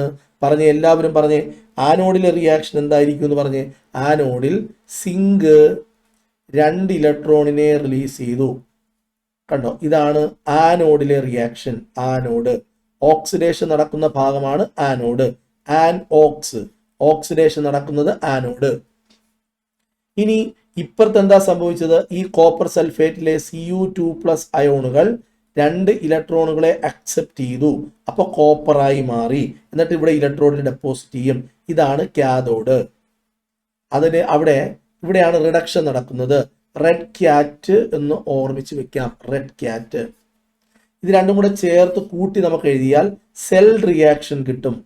എന്ത് കിട്ടും? Cell reaction. സെൽ റിയാക്ഷൻ എഴുതുമ്പോൾ ഈ ആരോ മാർക്കിന്റെ ലെഫ്റ്റ് സൈഡിലുള്ളത് ആദ്യം എഴുതണം, ഈ ആരോ മാർക്കിന്റെ ലെഫ്റ്റ് സൈഡിലുള്ള രണ്ടാമത് എഴുതണം. ഈ ഇലക്ട്രോണും വെട്ടിപ്പോക്കെ നമ്മൾ എഴുതൂല. പ്ലസ് അടുത്തത് ഇവിടുത്തെ റൈറ്റ് പാർട്ട് എഴുതണം, പ്ലസ് Cu. കേട്ടോ, ഇതാണ് സെൽ റിയാക്ഷൻ എന്ന് പറയും. ഇത്രയും ചോദ്യങ്ങളാണ് ഇതിനകത്ത് നിന്ന് പഠിക്കേണ്ടത്. ഇവിടെ സോൾട്ട് ബ്രിഡ്ജിന്റെ ജോലി എന്താണെന്ന് ചോദിച്ചാൽ നമുക്കറിയാം ലെഫ്റ്റിൽ എന്ത് നടക്കുന്നുണ്ട്, ഓക്സിഡേഷനും, റൈറ്റിൽ എന്ത് നടക്കുന്നുണ്ട്, റിഡക്ഷനും നടക്കുന്നുണ്ട്. ഇത് ലെഫ്റ്റിലെ ഓക്സിഡേഷനെയും റൈറ്റിലെ റിഡക്ഷനെയും കണ്ടിന്യൂസ് ആയി നടക്കാൻ സഹായിക്കുന്നത് ആരാണ്? ഈ സോൾട്ട് ബ്രിഡ്ജാണ്. ഇതാണ് സോൾട്ട് ബ്രിഡ്ജിന്റെ ഒരു ജോലി. 2, അപ്പം ഓക്സിഡേഷനും റിഡക്ഷനും കണ്ടിന്യൂസ് ആയി നടക്കാൻ സഹായിക്കുക.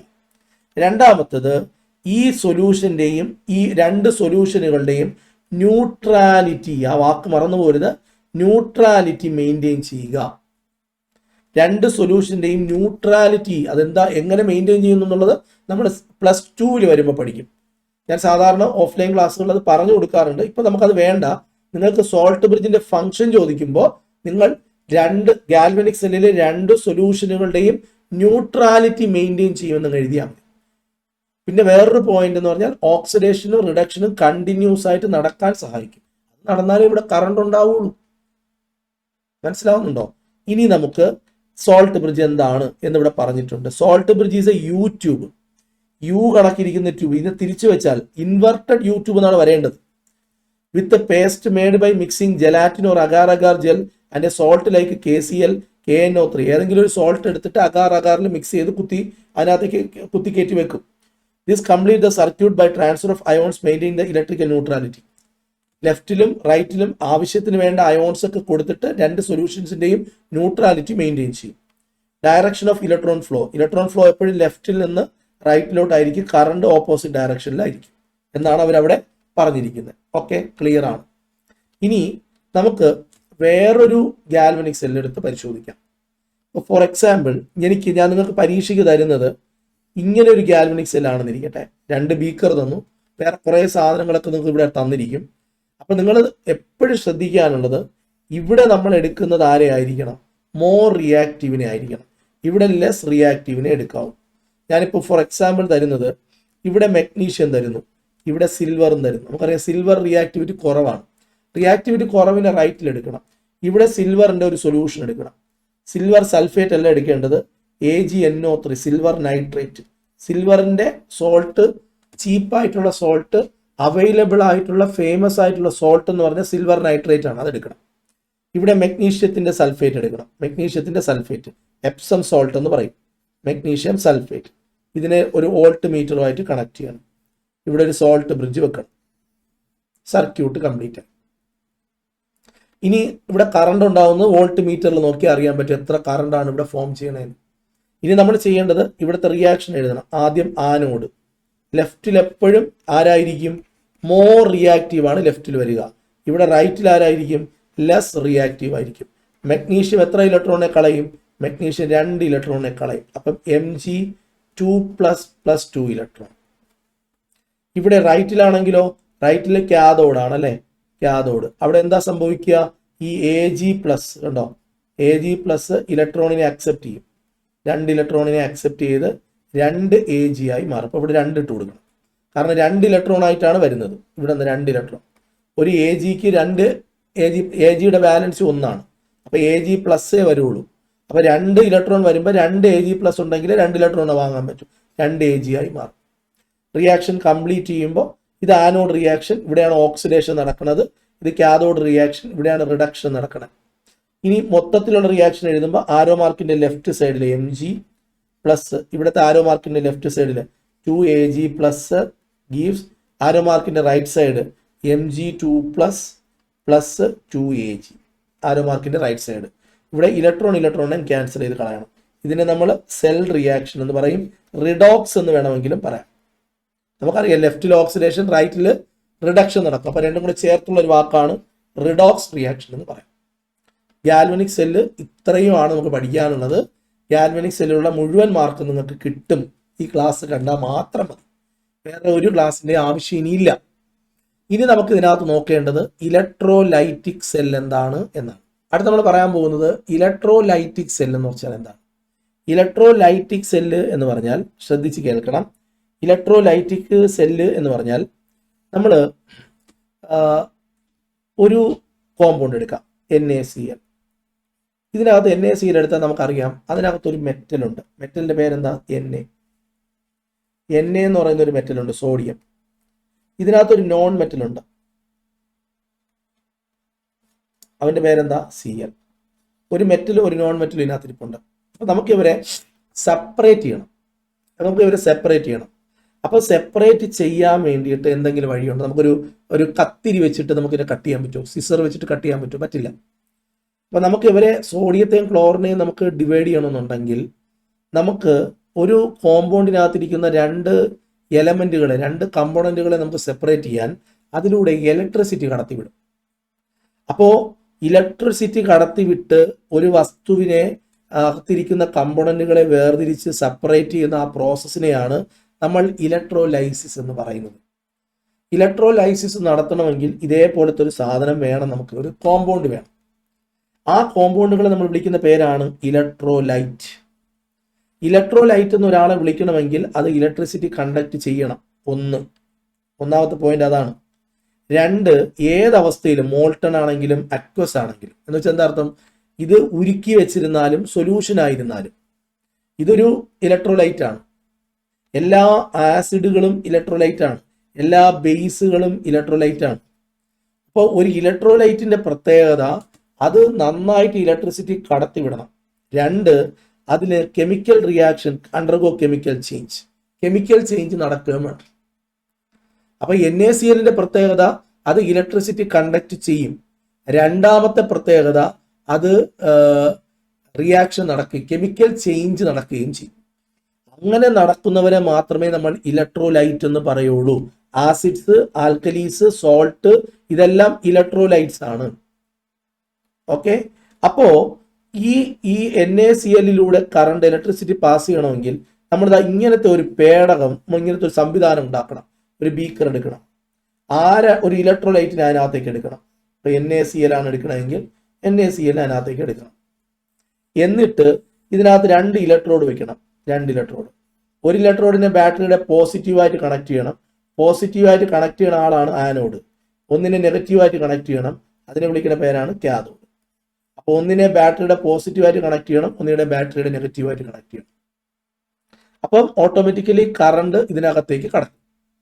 കറണ്ട് കടന്നു വന്നാൽ ആദ്യം സംഭവിക്കാൻ പോകുന്നത് 3 കാര്യങ്ങളാണ് സംഭവിക്കുക. ആദ്യം സംഭവിക്കാൻ പോകുന്നത് കറണ്ട് ഇതിനകത്തേക്ക് കടന്നു വന്നാൽ ഫസ്റ്റ് സംഭവിക്കാൻ പോകുന്നത് ഇതിന് ഡിസോസിയേഷൻ സംഭവിക്കും, അയണൈസേഷൻ സംഭവിക്കും.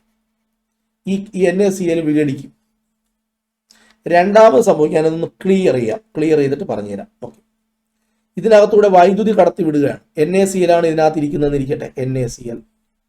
NaClന്റെ പ്രത്യേകത മോൾട്ടൺ, വെള്ളത്തിൽ കലക്കാത്ത ഉരുക്കി വെച്ചിരിക്കുന്ന NaClനെയാണ് നമ്മളിവിടെ ഇലക്ട്രോലൈറ്റ് ആയിട്ട് എടുത്തിട്ടുള്ളത്.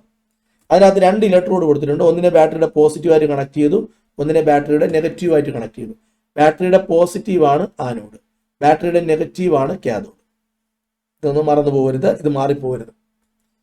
ബാറ്ററിയുടെ പോസിറ്റീവ് PA എന്ന് ഓർമ്മിച്ചാൽ PA പോസിറ്റീവ് ആനോഡ് കേട്ടോ, PA. അപ്പൊ നെഗറ്റീവ് കാഥോഡ് ആയിരിക്കുമല്ലോ.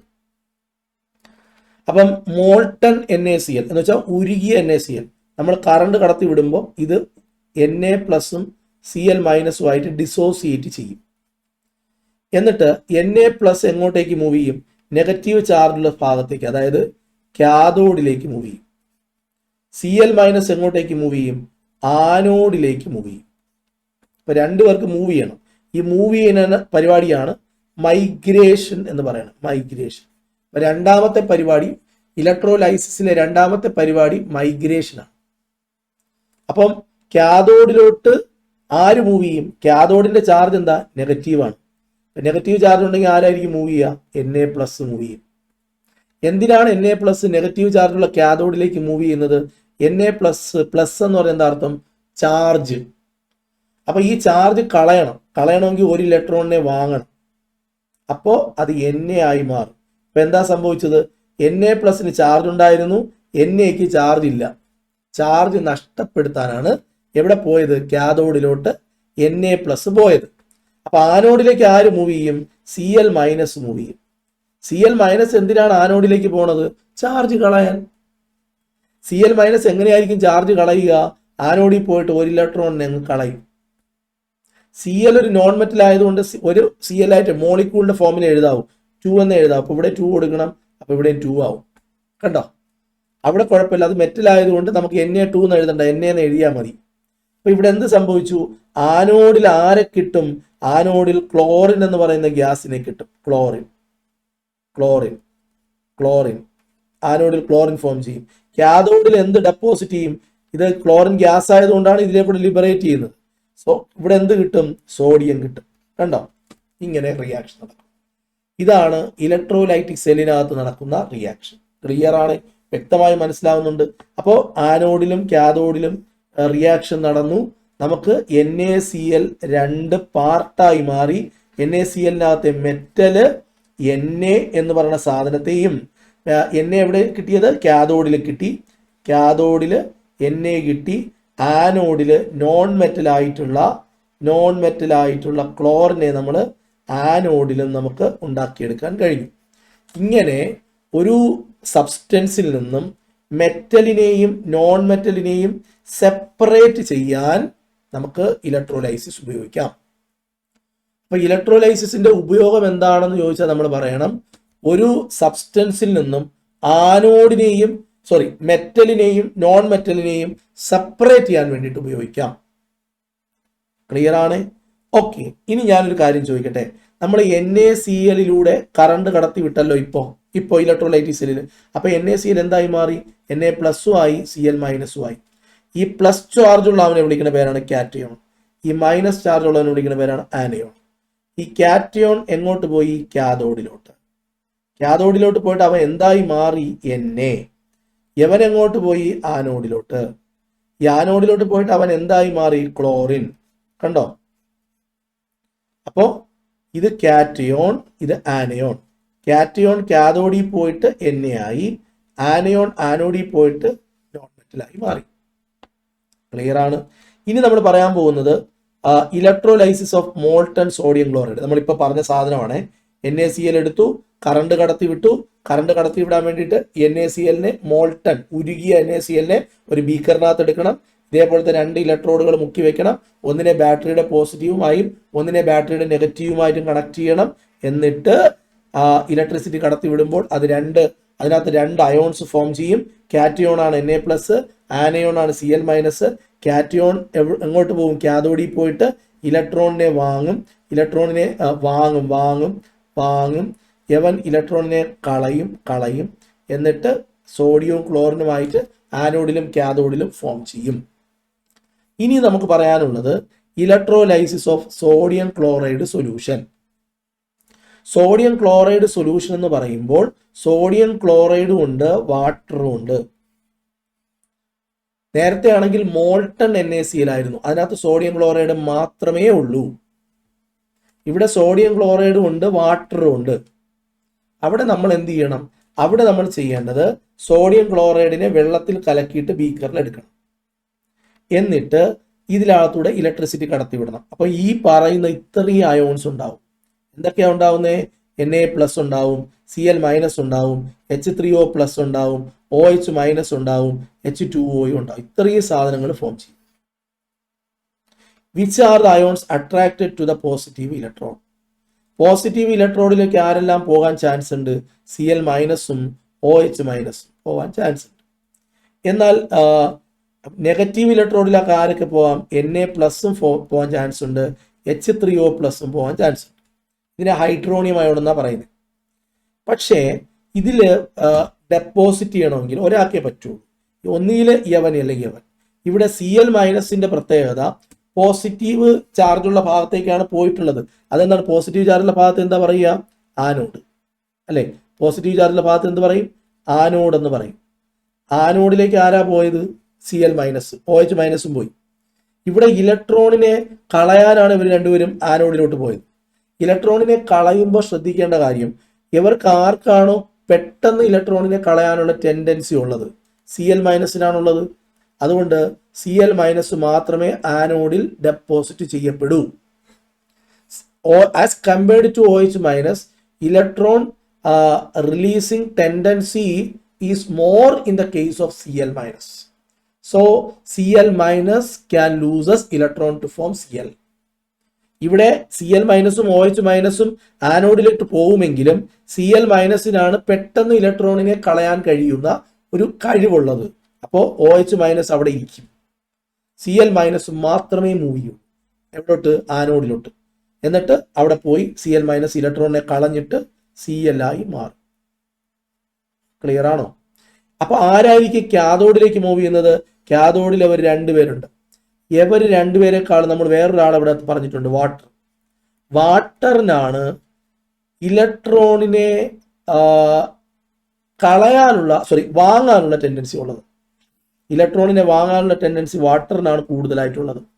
അതുകൊണ്ട് ഇവിടെ ഒരു ട്വിസ്റ്റ് ഉള്ളത്, ഈ രണ്ടുപേരെക്കാളും കാഥോഡിലേക്ക് മൂവ് ചെയ്യുന്നത് വാട്ടർ ആയിരിക്കും. അപ്പം കാഥോഡിൽ നടക്കുന്ന റിയാക്ഷൻ എന്ന് പറയുന്നത് വാട്ടർ എന്ത് ചെയ്യും? ഇലക്ട്രോണിനെ കളയും. വാട്ടർ ഇലക്ട്രോണിനെ വാങ്ങും. ഇവിടെ ഇലക്ട്രോണിനെ കളഞ്ഞല്ലോ, വാട്ടർ ഇലക്ട്രോണിനെ വാങ്ങും. വാട്ടർ ഇലക്ട്രോണിനെ വാങ്ങിയാൽ H2O അതിനകത്ത് എന്തൊക്കെയുണ്ട്? H+ ഉണ്ട്, OH- ഉണ്ട്. ഇവിടെ നമുക്ക് ഇക്വേഷന് ഇത് നോൺ മെറ്റൽ ആയതുകൊണ്ട് 2 കൊടുത്ത് നമുക്ക് ഇങ്ങനെ എഴുതാം. നമുക്ക് ജസ്റ്റ് ഒന്നുകൂടി ഒന്ന് വൃത്തിയാക്കി എഴുതാമേ.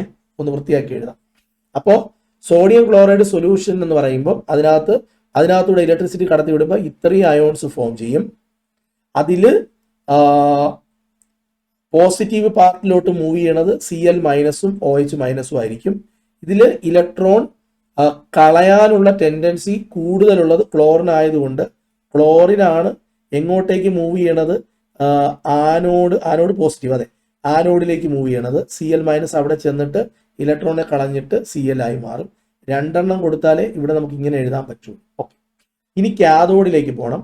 കാഥോഡിൽ 2 പേരുണ്ട്, അതായത് Na+ ഉണ്ട്, H3O+ ഉണ്ട്. പക്ഷെ എവരെക്കാളും ഒക്കെ ഇലക്ട്രോൺ വാങ്ങാനുള്ള ടെൻഡൻസി ഉള്ളത് വാട്ടറിനാണ്. വാട്ടർ അവിടെ ചെന്നിട്ട് ഇലക്ട്രോണിനെ വാങ്ങുമ്പോൾ H2+ OH- ആയി മാറും. അതാണ് അവിടെ നടക്കുന്ന റിയാക്ഷൻ. 2 ഇലക്ട്രോണിനെയാണ് വാങ്ങുന്നത്, 2 ഇലക്ട്രോണിനെ വാങ്ങും. ഓക്കെ, എന്നിട്ട് ഈ പാർട്ടായി മാറും. അപ്പോൾ ഇവിടെ നമുക്ക് മനസ്സിലാവുന്നത് കാഥോഡിൽ H2ഉം ആനോഡിൽ Cl2 ഉണ്ടായി. ഇവിടെ ബാക്കി ഒരു സാധനം കൂടെ ഫോം ചെയ്യും. ഇവർ രണ്ടുപേരും ചേർന്ന് Na3 പ്രോഡക്റ്റ് ആണ് ഇവിടെ മെയിൻ ആയിട്ട് ഫോം ചെയ്യുന്നത്. ആനോഡിൽ ക്ലോറിൻ കണ്ടോ, നമുക്ക് കാണാൻ പറ്റുന്നുണ്ട്. ആനോഡിൽ ക്ലോറിൻ നമുക്ക് കാണാൻ പറ്റുന്നുണ്ട്. ഓക്കെ, ആനോഡിൽ ക്ലോറിൻ ഫോം ചെയ്യും, കാഥോഡിൽ ഹൈഡ്രജൻ ഫോം ചെയ്യും. ബീക്കറിൽ ഒരിടത്തും പോവാതൊരു സാധനം ഉണ്ട്, അത് NaOH ആണ്. ഇലക്ട്രോലൈസിസ് ആണ് നമ്മൾ ചെയ്തത്. ഇലക്ട്രോലൈസിസിലൂടെ നമ്മൾ നേരത്തേക്ക് നോക്കിയപ്പോൾ മെറ്റൽ ഉണ്ടാക്കാൻ കഴിഞ്ഞു. ഇവിടെയാണെങ്കിൽ നമുക്ക് 2 നോൺ മെറ്റലാണ് കിട്ടിയത്.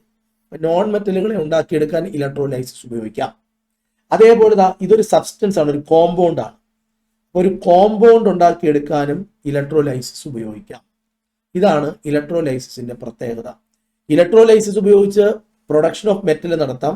നമുക്ക് ഈ പറഞ്ഞതുപോലെ കണ്ട NaCl ഇലക്ട്രോലൈസിസ് ചെയ്തപ്പോൾ നമുക്ക് മെറ്റൽ കിട്ടി, എണ്ണയും കിട്ടി, Clയും കിട്ടി, മെറ്റലും കിട്ടി, നോൺ മെറ്റലും കിട്ടി.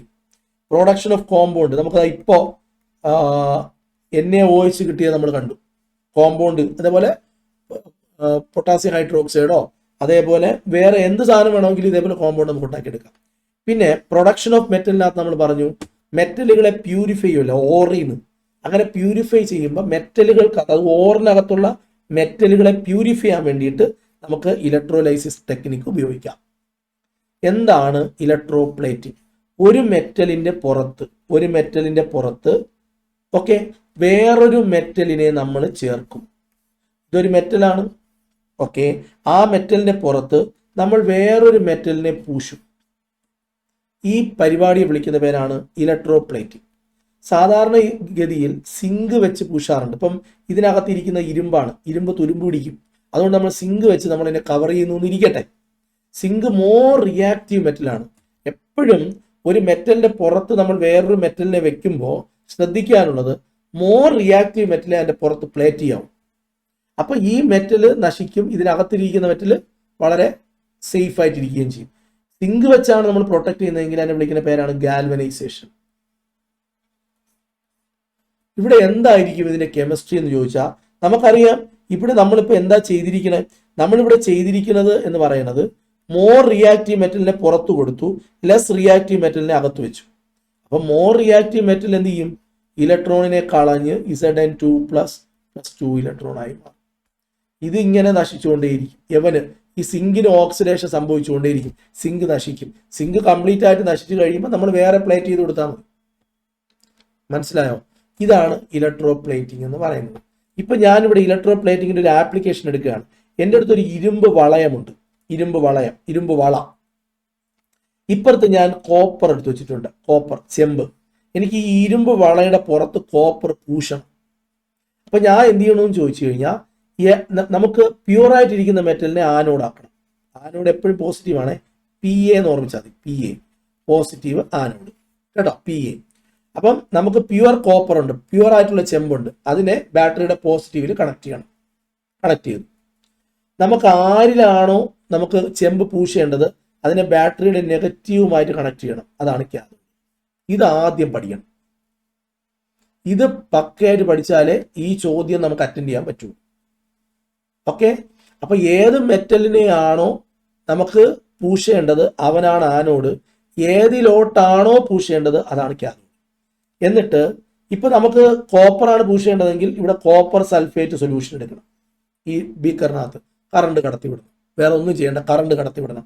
കറണ്ട് കടത്തിവിടുമ്പോൾ ആനോഡിലിരിക്കുന്ന കോപ്പർ Cu 2 ഇലക്ട്രോണിനെ റിലീസ് ചെയ്ത് Cu2+ ആയി മാറും. നമുക്കറിയാം ആനോഡ് ഈ എപ്പോഴും റിയാക്റ്റീവ് ലെഫ്റ്റ് റിയാക്റ്റീവ് ആയിട്ടുള്ള ഇലക്ട്രോണിനെ കളയും. ഈ കേസിൽ റിയാക്റ്റീവ് കോപ്പറാണ്.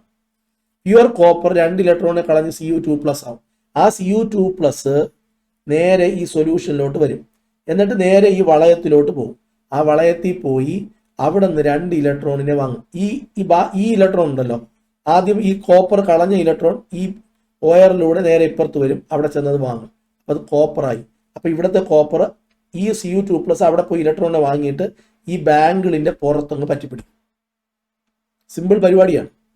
പ്യുവർ മെറ്റലിൽ നിന്ന് കോപ്പർ ഇലക്ട്രോണിനെ കളഞ്ഞ് Cu2+ ആയി നേരെ ഈ വളയത്തിൽ വരുന്ന സമയത്ത് ഈ ഇലക്ട്രോൺ ഉണ്ടല്ലോ, കോപ്പർ കളഞ്ഞ് ഇവിടെ നിന്ന് കോപ്പർ കളഞ്ഞ ഇലക്ട്രോൺ ഈ OR-ലൂടെ നേരെ ഇപ്പുറത്തേക്ക് വരും. ആ ഇലക്ട്രോണിനെ വാങ്ങി കോപ്പർ ആറ്റമായി ഈ വളയത്തിൽ ഡെപ്പോസിറ്റ് ചെയ്യും. ഇങ്ങനെ ഇവിടെ നിന്ന് ഓരോ കോപ്പറിന്റെ അയോണുകളും ഇങ്ങനെ ഈ ലായനിയിൽ വന്നിട്ട് ഇലക്ട്രോണിനെ വാങ്ങാൻ വേണ്ടി അപ്പുറത്ത് പോയി ഇലക്ട്രോണിനെ വാങ്ങി അവിടെ ഡെപ്പോസിറ്റ് ആവും. അപ്പൊ കുറെ കഴിയുമ്പോഴത്തേക്ക് ഈ വളയം നിറച്ച് കോപ്പറാവും. ഇവിടുത്തെ കോപ്പർ തീരുകയും ചെയ്യും. ഈ റോഡിനകത്തെ കോപ്പർ തീർന്നു പോവുകയും ചെയ്യും. ഈ റിയാക്ഷനെ നമ്മൾ വിളിക്കുന്ന പേരാണ്, ഇതിനെ നമ്മൾ വിളിക്കുന്ന പേരാണ് ഇലക്ട്രോ പ്ലേറ്റിംഗ്. ഒരു മെറ്റലിന്റെ പുറത്ത് വേറൊരു മെറ്റൽ, മോർ റിയാക്റ്റീവ് മെറ്റലിനെ ലെസ് റിയാക്റ്റീവ് മെറ്റലിന്റെ പുറത്ത് പൂശിയെടുത്തു. ഇതിനെ വിളിക്കുന്ന പേരാണ് ഇലക്ട്രോ പ്ലേറ്റിംഗ് എന്ന് പറയും.